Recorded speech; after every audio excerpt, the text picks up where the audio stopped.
চিংড়ি মাছ দিয়ে লাউ দিয়ে রান্না করবো। এই যে লাউগুলা কেটে নিলাম করে, আর ওইখানে ডাল বসাইছি, আর ট্যাংরা মাছ দিয়ে এই যে টমেটো দিয়ে রান্না করবো। তেল দিয়ে নিলাম, তারপরে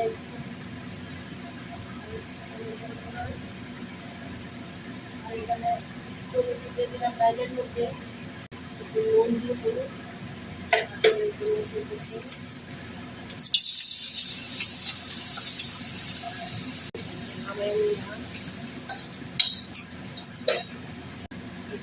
দিলাম,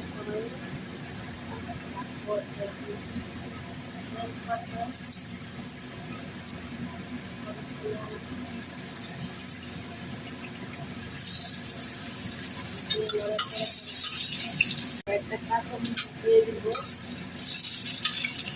তারপর কাঁচামরিচ আর পেঁয়াজ তেজপাতা কয়েকটা তুলে রাখলাম, তারপর হচ্ছে লাউটা দিয়ে দিব,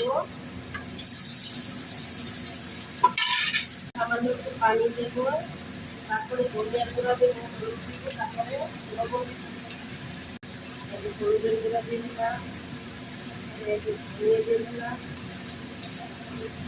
লবণ দিয়ে দিলাম,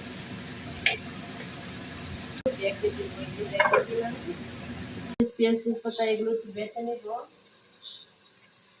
দইতে দিতে আমি একটু মরিচ খেয়ে নিই, ডাকনাটা নামাইয়া মাছগুলো দিয়ে দিব,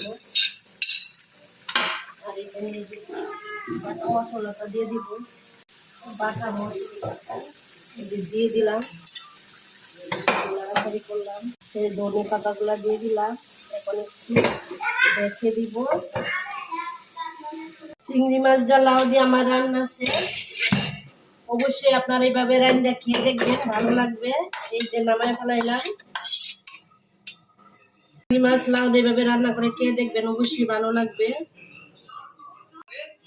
এখন আমি খেয়ে দেখবো কেমন হয়েছে। এই যে নিলাম,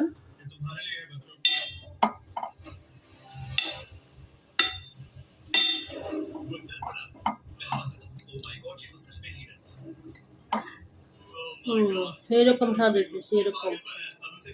ভিডিওটা ভালো লাগলে একটু শেয়ার করে দিবেন প্লিজ সবাই। ওকে, ভালো থাকবেন, অন্য একটা ভিডিওতে দেখা হবে। Bye bye.